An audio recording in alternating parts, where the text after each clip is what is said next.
오늘 은혜 받으실 하나님 말씀은 에베소서 5장 24절에서 32절 말씀입니다. 다 같이 합독하시겠습니다. 그러므로 교회가 그리스도에게 하듯 아내들도 범사에 자기 남편에게 복종할지니라. 남편들아 아내 사랑하기를 그리스도께서 교회를 사랑하시고 그 교회를 위하여 자신을 주심같이 하라. 이는 곧 물로 씻어 말씀으로 깨끗하게 하사 거룩하게 하시고 자기 앞에 영광스러운 교회로 세우사 티나 주름 잡힌 것이나 이런 것들이 없이 거룩하고 흠이 없게 하려 하심이라. 이와 같이 남편들도 자기 아내 사랑하기를 자기 자신과 같이 할지니 자기 아내를 사랑하는 자는 자기를 사랑하는 것이라. 누구든지 언제나 자기 육체를 미워하지 않고 오직 양육하여 보호하기를 그리스도께서 교회에게 함과 같이 하나니 우리는 그 몸의 지체임이라. 그러므로 사람이 부모를 떠나 그의 아내와 합하여 그 둘이 한 육체가 될지니 이 비밀이 크도다. 나는 그리스도와 교회에 대하여 말하노라. 아멘. 에베소서 5장 24절에서 32절 말씀을 가지고 제목은 나왔지만 32절에 보면요, 그리스도와 교회에 대하여 말하노라, 이란 제목으로 말씀을 한번 나누겠습니다. 우리 하나님은 목적이 있으신 하나님이십니다. 또 이 성경은 하나님 말씀이기 때문에 바로 성경은 사실 하나님의 목적을 우리에게 보여주는 그러한 책입니다. 성경에서 진짜 하나님의 목적이 무엇인가, 창세기부터 계시록까지 거기에 중요한 하나의 흐름이 있죠. 사실 그것을 볼 수 있다면 큰 축복이라고 생각을 합니다. 당연하게 그 하나님의 목적은 다른 것이 아니라 바로 하나님의 형상대로 창조된 그 사람이 하나님과 이렇게 하나 되는 겁니다. 사람을 만들 때 자체도 그런 의미로 만드셨습니다. 하나님의 형상대로, 왜? 하나님을 받아들일 수 있도록 만드신 겁니다, 사실. 근데 사람이 타락을 하죠. 그래서 우리에게 구속이 필요한 겁니다. 그래서 예수의 피가 필요한 거예요. 근데 예수의 피로 우리가 구속받는 것이 목적은 아니죠. 그것은 타락했으니까 그것을 어떻게 회복하는 것이고, 사람을 구속한 다음에 하나님 목적을 이루시는 일을 행하시는 줄 믿습니다. 하나님의 목적은 바로 하나님의 형상대로 창조된 그 사람이 하나님과 연합되는데, 일단은 그 하나님의 형상을 가진 사람들이 하나님의 생명과 본성을 받아들이는 거예요. 하나님 자신인 그리스도를 받아들여서, 저도 받아들이고 또 우리 한 사람 모두가 받아들이는 거예요. 구속받은 사람들은 다 받아들여서 이 구속받은 우리 모두가 뭐요? 먼저 하나가 되고 또 결국 주님과도 하나가 되는. 그러면 우리 하나님은 어떻게 보면 이제 성경을 보면 그리스도께서 교회의 머리가 되고 교회는 그의 몸이 돼서 이 우주에, 진짜로 이 우주가 사실 이렇게 많은 과학자들이 연구를 하다 보면 우주가 너무나 크고 사실 이렇게 어둡고, 어떻게 보면 그냥 크기만 하고, 지금도 확장된다는 그런 말이 있지만 우주의 주인이 있어야 되지, 무엇인가 만족이 있어야 되는데, 그래서 바로 그 우주적인 새 사람을 만드셔서 하나님 이 우주를 다스리는 그런 하나님의 역사와 뜻이 우리 가운데 함께할 줄 믿습니다. 그래서 이제 하나님은 바로 그 하나님의 아들 그리스도와 또 그의 피로 구속받은 사람들이 하나 될 수 있도록 그러한 내용을 여기 기록을 쭉 했습니다.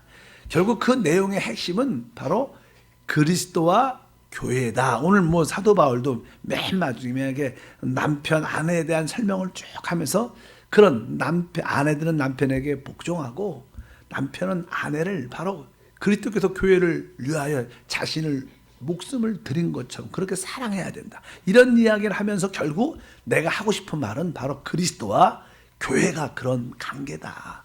이런 말씀을 우리에게 말씀하는 줄 믿습니다. 그래서 신약 같은 경우에 우리가 지금 신약을 공부하고 있는데, 신약의 핵심적인 하나의 큰 흐름은 그리스도에 대한 이 하나님과 사람이 연합되는 그런 과정을, 핵심적인 내용을 설명한 겁니다. 그래서 신약에서 첫 번째 이야기는 바로 성육신을 이야기해요. 성육신. 말씀이셨던 그 하나님이 어떻게 됐어요? 사람 육신으로 이 땅에 오셨다는 거예요. 그것이 첫 번째 복음서의 내용입니다. 성육신 하셨다는 사실. 그 하나님은 하나님이셨고 사람은 사람이셨는데 원래 따로따로였는데 바로 그 하나님이 뭐로? 사람으로 오셨다. 그러니까 우리 예수 그리스도는 뭐예요? 하나님과 사람의 연합된 놀라운 사람이에요. 실제로 그렇습니다. 그래서 야, 하나님과 사람이 연합되는 그 모든 시작. 그래서 사실 이 우주의 역사, 이 땅의 모든 역사의 가장 중요한 경계점은 바로 예수님의 성육신입니다. 그래서 우리가 이 달력도 뭐 BC, AD를 나눌 때, 주를 나눌 때 달력, 예수님의 탄생을 기점으로 뭐 사람들이 그것을 이해했든 이해하지 못했던 지금 모든 경계선이 무로 되어 있어요. 예수님의 태어나시기 전과 태어나신 후로 모든 것이 갈라졌어요. 왜? 성육신은 그만큼 우주적으로 우리 신앙적으로 중요한 줄 믿습니다. 우리 역시 바로 주 예수님을 믿은 것과 믿지 않는 것과 우리도 달라집니다. 또 요즘에는 우리 선교팀이 종종 다녀오지 않아요? 선교팀들이 이렇게 여름에도 가지만 뭐 가을에도 가고 봄에도 한 번씩 갔다 오고 이렇게 보면 어떤 성도는 자기는 이 신앙이 선교를 갔다 오기 전과 갔다 온 후로 달라졌대. 그런 분도 있어요. 일단은 우리는 주 예수를 믿기 전과 믿은 후에 뭐가 있어요? 달라졌어. 이제 이 세상의 모든 역사도 예수님이 이 땅에 오신 것과 오시기 전과 갈라진 것처럼 성육신은 그만큼 중요한 위치를 차지하겠다는 거예요. 왜냐하면 창조자이신 그 하나님께서 사람으로 오셨고 그분이 바로 사람과 연합되는 원래 하나님의 그 목적을 이루는 첫 번째 시작이죠. 시작을 가지신 줄 믿습니다. 그리고 나서 그분은 이 땅에서 33년 반을 사셨습니다. 근데 그분이 이 땅에서 살았다는 의미는 무엇인가? 그분은 사람으로 이 땅에 오셨죠. 그런데 그분 안에는 뭐가 있었냐면 하나님의 생명이 있었죠. 하나님의 생명 자신이니까. 근데 그분은 사람으로 살았지만 하나님을 사신 줄 믿습니다. 그러니까 사람으로서 하나님을 살 수 있다는 것을 보여주는 거 우리한테. 그래서 우리 예수님이 요한복음 6장 57절에 이렇게 말씀하죠. 살아계신 아버지께서 나를 보내심에 내가 아버지로 말미암아 사는 것 같이 나를 먹는 그 사람도 나로 말미암아 사니라. 예수님이 이 땅에 오셔서 사람으로 사셨지만 그분은 사람을 살지 않고 그 안에 계신 누굴 살았어요? 하나님을 살았어요. 그러니까 사실 어떻게 보면 우리도 이제 주 예수를 하나님이신 주 예수를 영접했기 때문에 우리도 나 양명철을 사는 게 아니라 내 안에 계신 주님을 살 수 있다. 이것이 뭐예요? 하나님의 뜻을 이루는 길이에요. 그러니까 여러분들도 야 내가 이제 예수를 영접함으로 말미암아 내가 하나님과 연합됐다. 하나님이 내 안에 내가 하나님 안에 있다. 이걸 그냥 지식으로 믿는 게 아니라 진짜 믿어야 되고 그래 나는 이제 그동안은 날 살았지만 이제는 내가 사는 게 아니라 내 안에 그리스도가 사는 것이다. 예수님이 그런 삶을 첫 번째로 사신 분이에요. 사람으로서 누굴 살았어요? 하나님을 살았다. 근데 여러분도 이제 하나님을 살 수 있죠. 왜? 주님이 그러한 본을 우리에게 보여주셨고 바로 우리도 그 생명을 우리가 영접했기 때문에 우리도 이제 내 안에 계신 그 생명을 따라 살면 나를 사는 게 아니라 하나님을 살게 될 때 우리는 하나님을 표현하고 어떤 한편적으로 사단을 처리하는 그러한 삶을 살게 될 줄 믿습니다. 그러니까 여러분도 오늘도 누굴 살아야 돼요? 하나님을 그리스도를 살아야 되니까 항상 내 안에 계신 그리스도를 내 안에 계신 그분의 생명을 늘 인식하고 의식하고 그분을 바라보고 그분과 함께 모든 것을 한다면 바로 하나님이 우리를 창조하는 그 목적이 이루어져 가는 겁니다. 우리가 좀 잘 먹고 잘 살고 돈이 좀 많고 적고 그거 그렇게 중요하지 실제로는 시간이 지나면 별로 그렇게 중요하지 않아요. 진짜 여러분들이 하나님처럼 하나님을 사는 순간순간 하나님을 살면 하나님이 이 땅에서 사실 때 돈돈돈하고 사셨을까? 어떻게 사셨을까요? 내가 좀 큰 집에 가서 살아야지. 내가 좀 좋은 대학을 가야지. 이런 생각으로 사셨을까? 그렇지 않지. 우리 예수님은 이 땅 오직 누굴 내 안에 계신 하나님을 따라 성령을 따라 사십니다. 우리도 순간순간 그 성령을 따라 살면 결국 잘 될 거예요. 너무 걱정하지 마세요. 요즘에 세상이 살기가 쉽지 않지만 그 내 안에 계신 그분이 나의 위로와 소망이다. 오늘도 내가 복잡하고 어렵지만 그런 생각하지 말고 뭐요? 나는 내 안에 계신 주님의 생명을 따라 삽니다. 난 주님을 기뻐합니다. 실제로 요즘에 이렇게 아까 우리 권사님도 그런 기도를 하셨어요. 어떤 기도냐면 이렇게 나라가 국민이 둘로 나눠져 갖고 이렇게 정부를 대통령 문재인 정부를 좋아하는 분도 많고 또 한편적으로 싫어하는 분도 이렇게 극과 극으로 나누어졌어요. 근데 이게 어떤 의미로 보면 우리의 신앙이라는 것은요 그런 거에 흔들리면 안 되는 신앙이에요.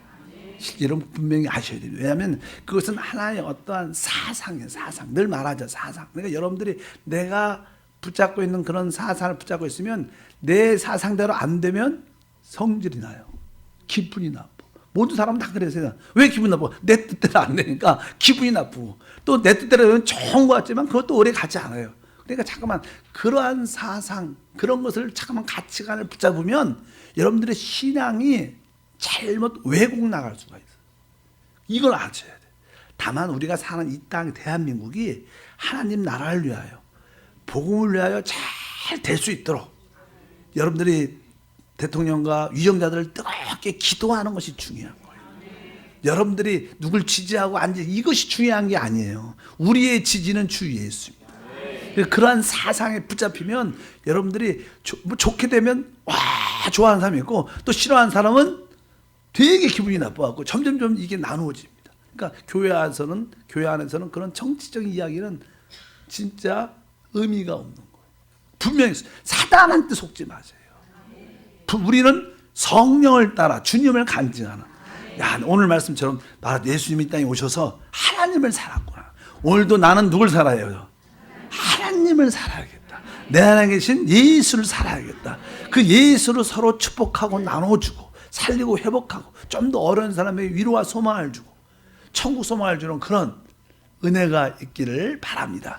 그래서 예수를 믿어도 종종 교회끼리 성도끼리 싸우잖아요. 내게 맞다. 또 성경 지식 봐라. 하나님 말씀 봐라. 이게 맞다. 저거 맞다. 이렇게 싸워도 싸워요. 이것도 하나의 지식이고 사상이 될 수 있어요. 우리는 그런 것 때문에 싸우는 게 아니고 바로 인격적으로 우리 안에 날 구원하시고 성령 오신 그분을 따라서 그분을 말하면 우리가 하나 될 수 있습니다. 그런 우리 주님은 이 땅에 오셔서 진짜 어떤 삶을 하나님을 살았습니다. 사람은 오셨는데 그분이 하나님을 사셨어요. 우리들도 하나님인데 그것을 보여주는 거예요. 우리도 주님을 영접했기 때문에 우리도 내 마음 내가 하나님을 살아야 되는 거라. 이게 하나의 목적이구나. 그러려면 내 안에 계신 그리스도 내 안에 계신 생명을 따라 늘 바라보는 우리 모두가 되어야 될 줄 믿습니다.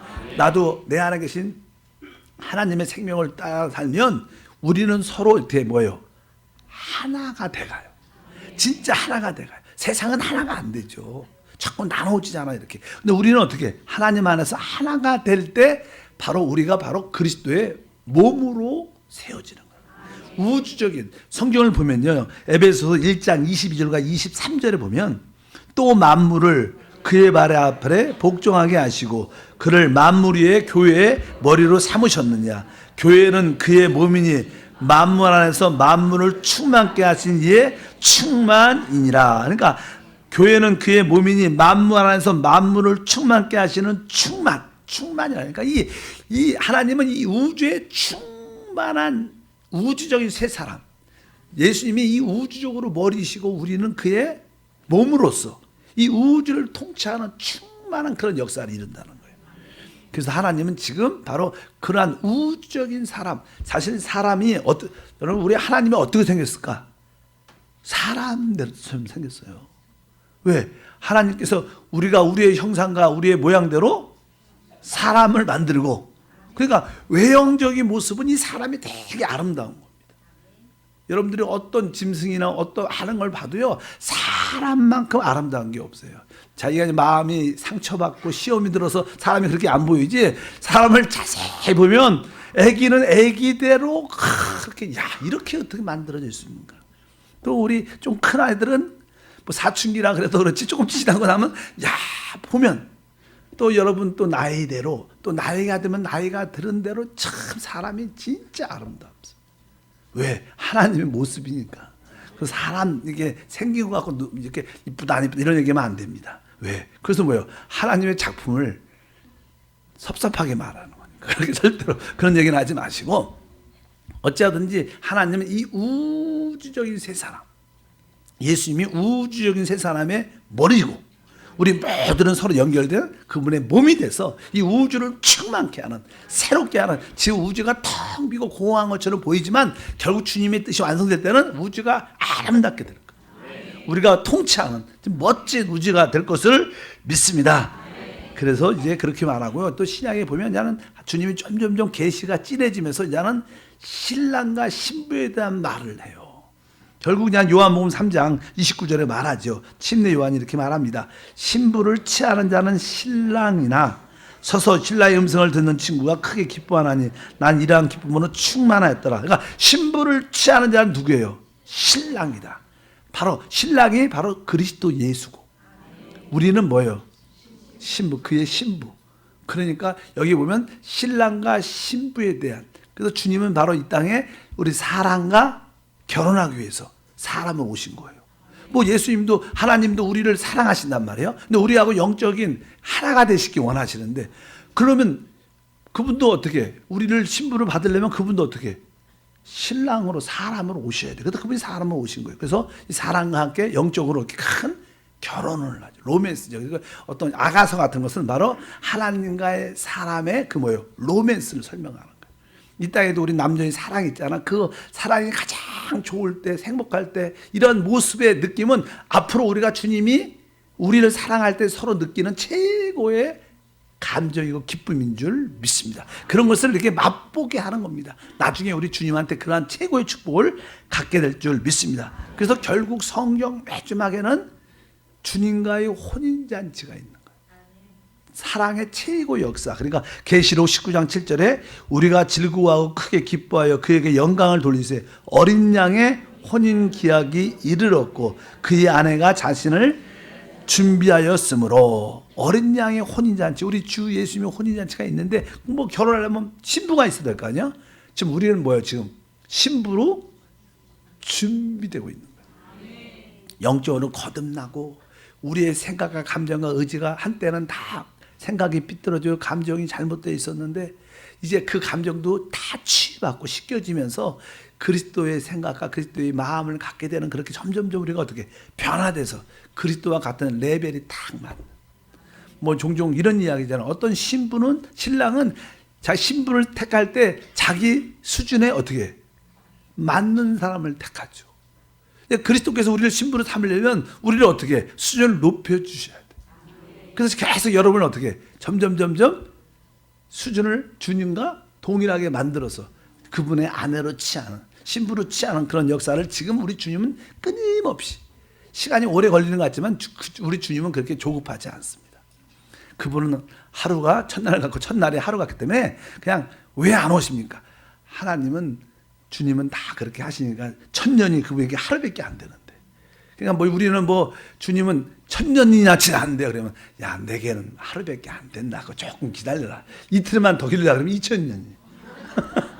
그러니까 그런 역사가 지금 계속 이루어지고 이 우주가 영원전부터 시작되기 때문에 하나님은 그 일을 천천히 여유를 갖고 진행을 쭉 한대.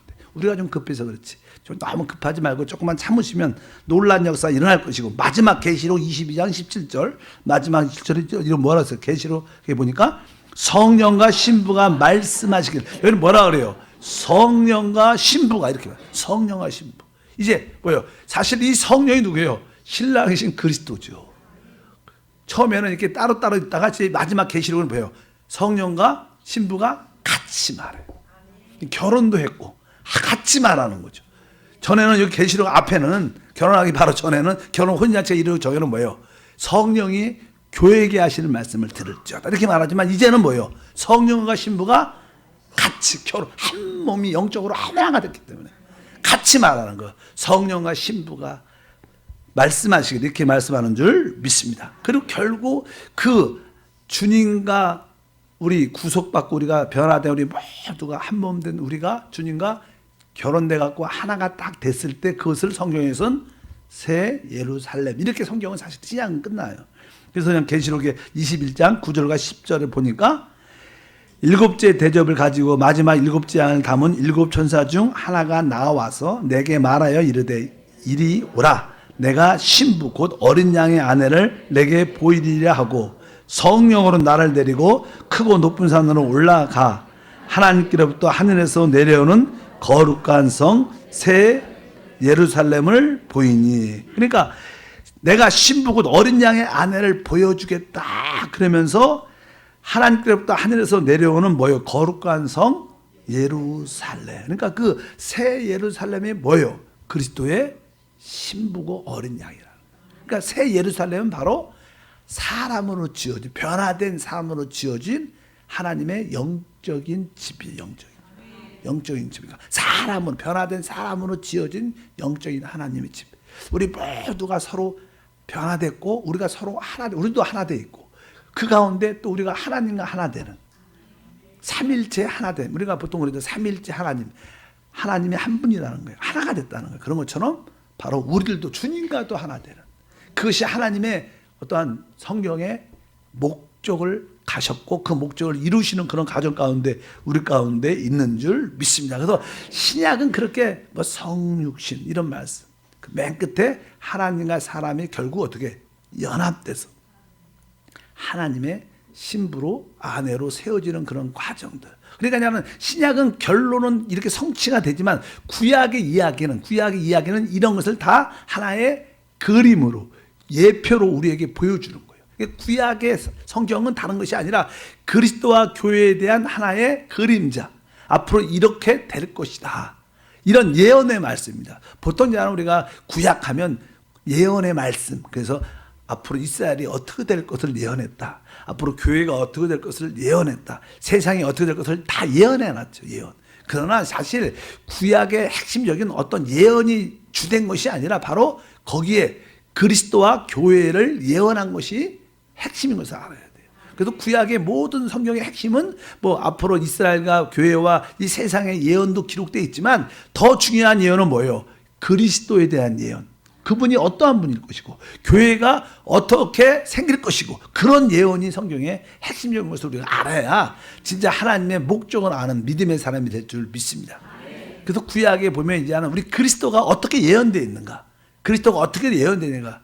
첫 번째로 그리스도는 여자의 씨로 올 거다, 여자의 후손으로 올 것이다, 이렇게 예언되어 있어요. 원래 이제 사람은 하나님의 형상과 모양대로 창조되었지만 사람이 사단의 미혹을 받고 타락합니다.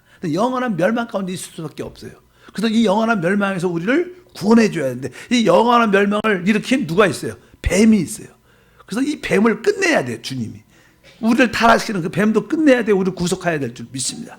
그래서 앞으로 그 그리스도는 어떻게 올 것인가? 바로 여자의 후손으로 올 것이다. 그래서 첫 번째 구약에서 그리스도에 대한 예언은 창세기 3장 15절에 기록되어 있어요. 다 읽어보면 내가 너로 여자와 원수가 되게 하고 내 후손도 여자의 후손과 원수가 되게 하느니 여자의 후손은 내 머리를 상하게 할 것이요 너는 그의 발꿈치를 상하게 할 것이라 하시고. 그러니까 여자의 후손은 내 머리를 상하게 할 것이라. 그러니까 여자의 후손이란 단어는 원래 씨라는 뜻이 여자의 씨로 온다는 거예요. 뭐죠? 씨나 후손이나 같은 단어지만 일단은 여기에 후손이라는 단어는 씨입니다. 그러니까 여자의 씨로 그리스도가 올 거라는 거예요.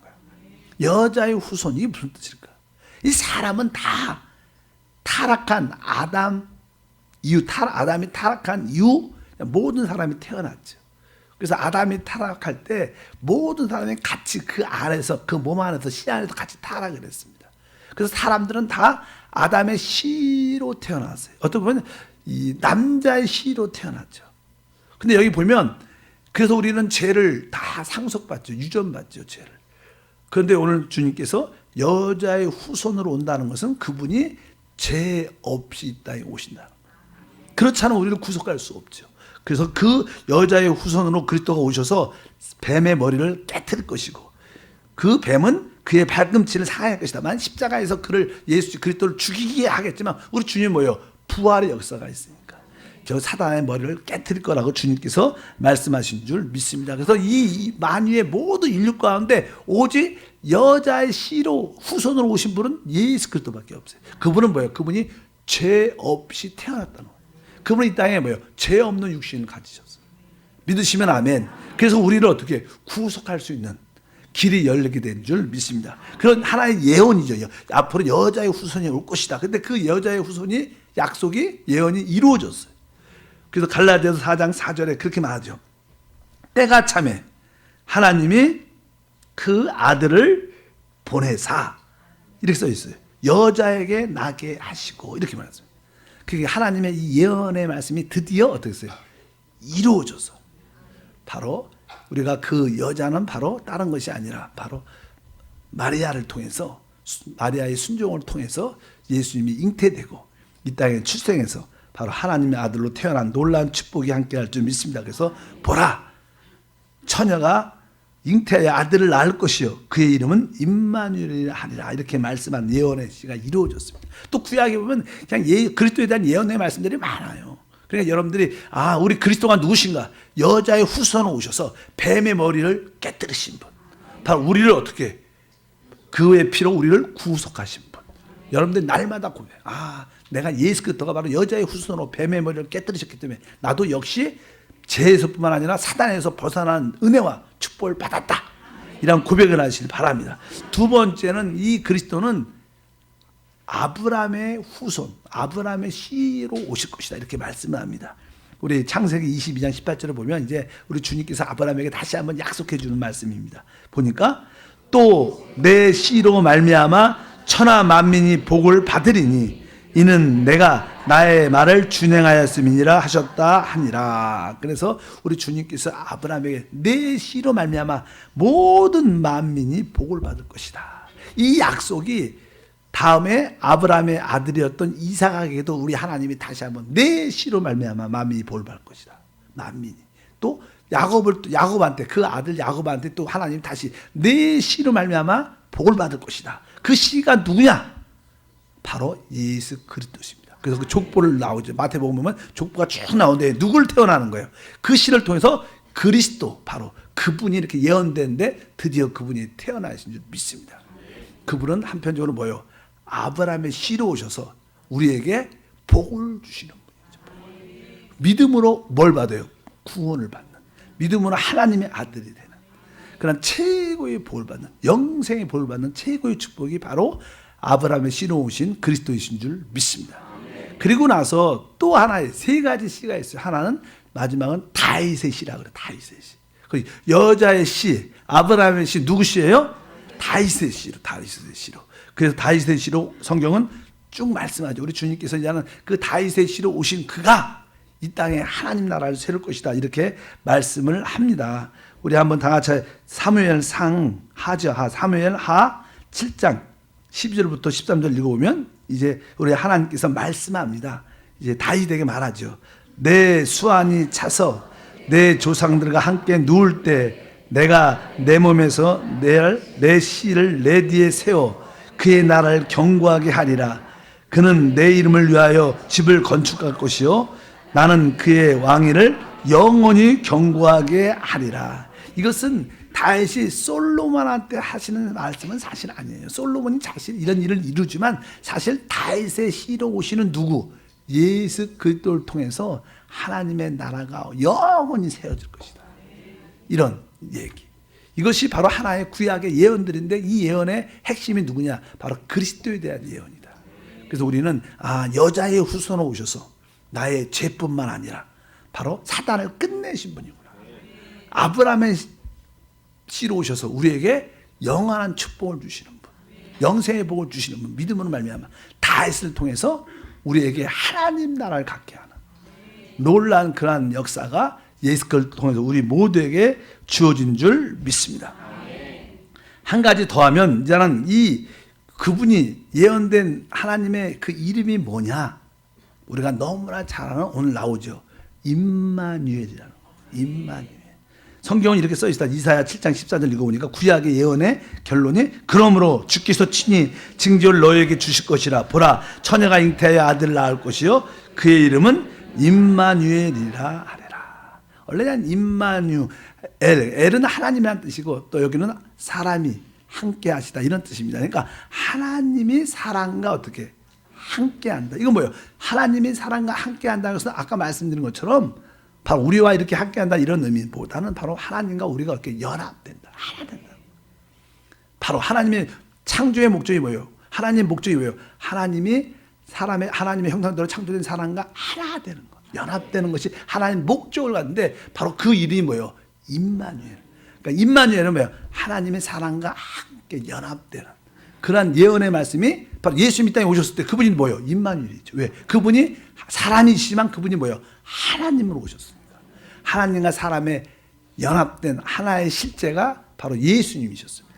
그분을 우리는 임마누엘이라 그러죠.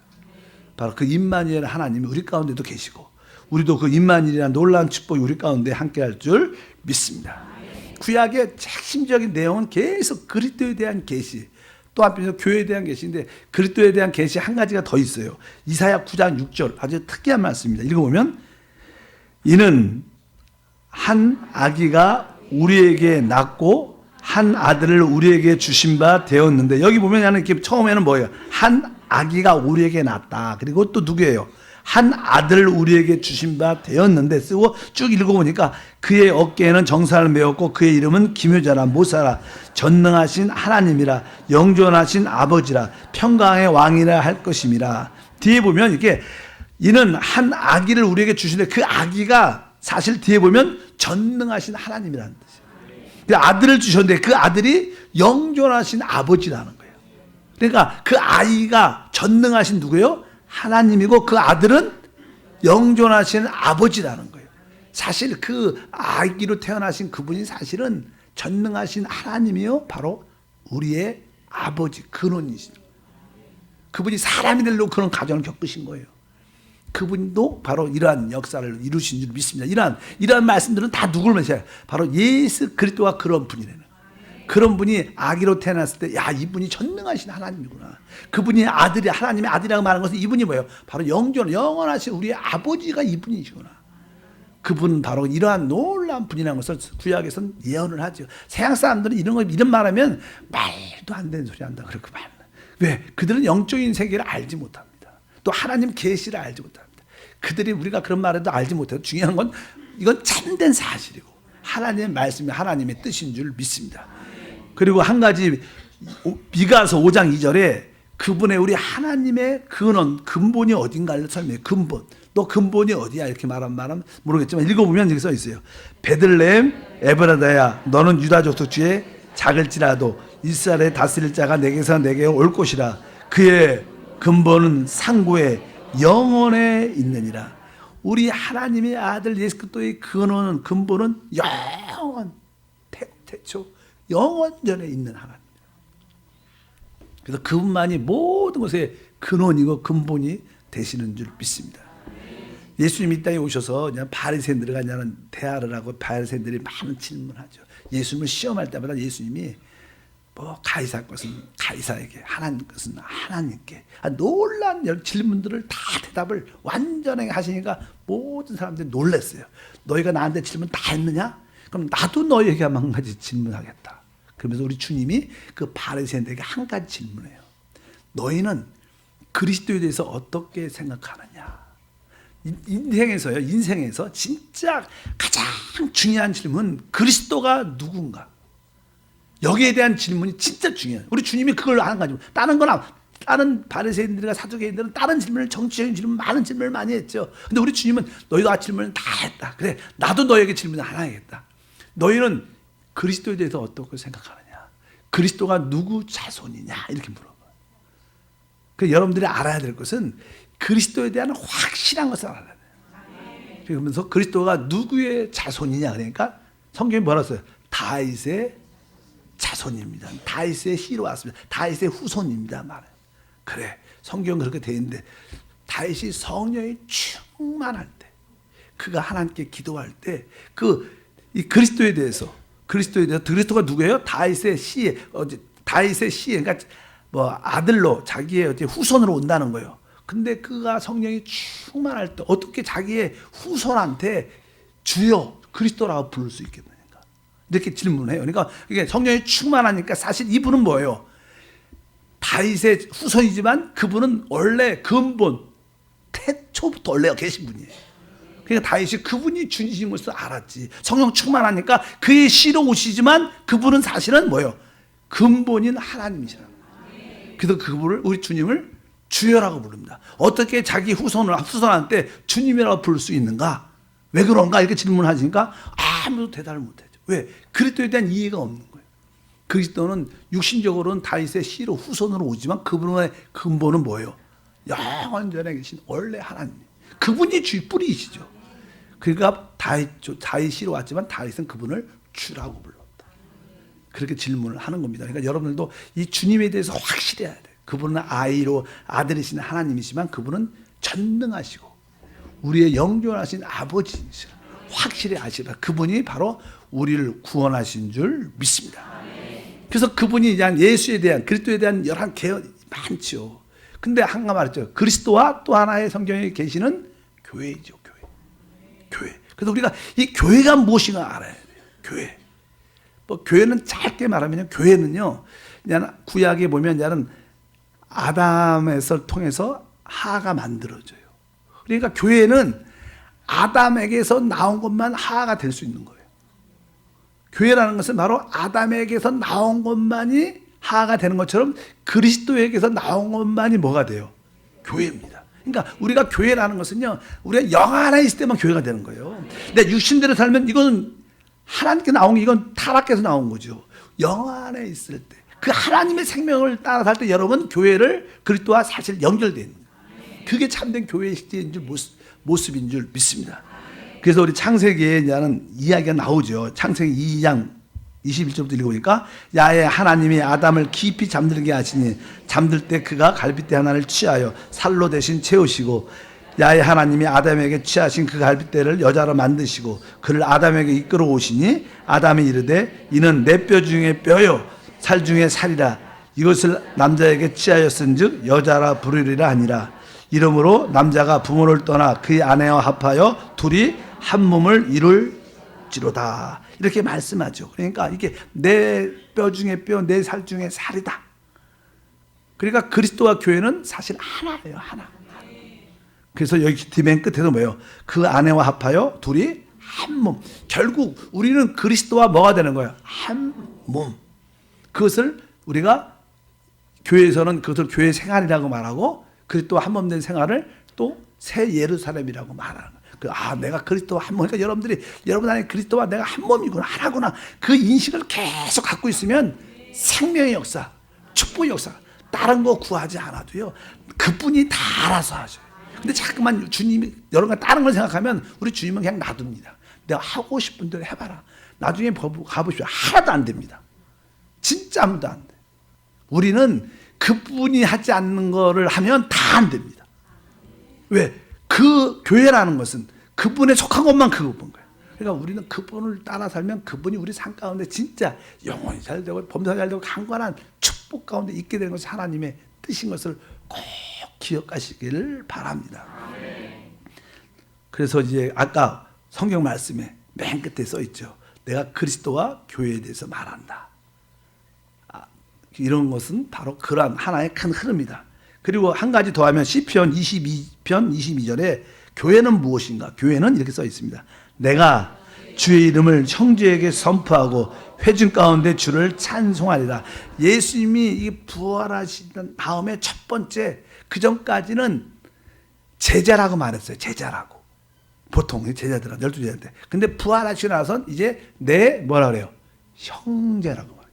왜? 이제 예수님이 부활하시고 그 생명을 우리 제자들에게 주신 거죠. 성령을 받으라고 하면서 생명을, 아버지 생명을 똑같이 가진 거예요. 이제. 근데 다 같은 형제죠. 형제. 그분이 우리의 하나님 볼 때는 맏아들이고 우리는 그의 형제들이고, 우리가 주님과의 관계에서는 그분이 맏형이고 우리는 그의 동생, 맏형제들인 줄 믿습니다. 그래서 여기 보면 교회가 뭔가 바로 맏아들의 그의 형제들이라. 교회는 그 형제라고 부르는 게 사실 성경적인 용어죠. 그러니까 서로 양형제, 우리 장로님 계세요. 이형제 이렇게 부르면 우리는 같은 아버지가 같다는 거야. 뭐 그게 뭐 만만하다 이런 그런 뜻이 아니고 무슨 뜻이에요? 우리가 아버지의 생명을 같이 가는 같은 아버지를 갖고 있다. 그런 의미에서 형제라는 뜻이에요. 믿으시면 아멘. 그렇게 여러분들 깨닫고 마지막으로 한 가지 이제 자녀. 우리는 뭐예요? 하나님의 자녀지요. 아버지한테 우리가 뭐예요? 하나님의 자녀가 되는 거예요. 그러니까 한편적으로 그리스도한테는 신부도 되고 또 그리스도한테는 아들, 형제들이 되고 또 아버지한테는 우리가 자녀가 된다. 이것이 뭐예요? 교회이죠. 교회의 신분. 그래서 성경은 계속 이 그리스도와 교회의 관계를 정확하게 설명하는 거. 그래서 여러분들이 교회인 우리가 내가 주님과 하나고 그 다음에 뭐예요? 하나님의 아들일 뿐만 아니라 예수님과 한 형제들이고 한편적으로 우리는 하나님의 자녀로서 하나님의 모든 기업을 상속받는 최고의 축복된 믿음의 사람들. 그래서 우리는 그 생명을 따라 달면 성령을 따라 달면 이러한 축복도 우리 가운데 나타납니다. 그래서 우리는 생명을 따라 달 때 한번 따라할까요? 창조의 하나님을 누리고 구속의 하나님을 누리고 거듭나게 하시는 성령을 누립니다. 요즘 보통 우리가 그냥 삼중 축복이라 그러죠. 뭐 영혼이 잘 되고 범사가 잘 되고 강건한 게 삼중 축복이라는데 진짜 성경적인 삼중 축복이 뭐냐? 창조의 하나님을 누리는 거예요. 구속하신 예수님을 누리고 싶고 거듭나게 하시는 성령님을 누리는 게 진짜 삼중 축복이죠. 삼일째 하나님이니까 창조하신 하나님을 내가 누릴 수 있구나. 구속하신 하나님을 마음껏 누릴 수 있구나. 또 우리를 거듭나게 하고 역사하시는 그 성령 하나님을 마음껏 누릴 수 있구나. 이것이 우리 교회들의 축복이에요. 우리들의 축복은 이 삼중 축복을 누리는 거예요. 오늘도 창조의 능력을 여러분들이 뭐 부활의 능력을 오직 능력을 누리는 여러분들에게 축복합니다. 하나님 감사합니다. 다시 한번 신약 성경과 구약 성경의 그리스도와 교회에 대한 하나의 그림 예표들을 다시 한번 보면서 얼마나 우리가 놀라운 축복을 보는 걸 알게 도와 주시옵소서. 그리스도는 여자의 씨로서 아브라함의 씨로서 다윗의 씨로서 오셔서 하나님과 함께하는 임마누엘 하나님을 믿습니다. 바로 우리는 그분의 구속으로 그분에게서 나온 교회가 되었고 그분 같은 영적인 형제일 뿐만 아니라 하나님 아들의 자녀가 돼서 이러한 놀라운 삼중 능력을 누립니다. 오늘도 창조의 하나님을 누리고 구속의 하나님을 누리고 늘 거듭나게 하시는 성령 하나님을 마음껏 누려서 모든 것을 이기고 누리게 하옵소서. 주 예수 이름으로 기도함나이다. 아멘. 다 같이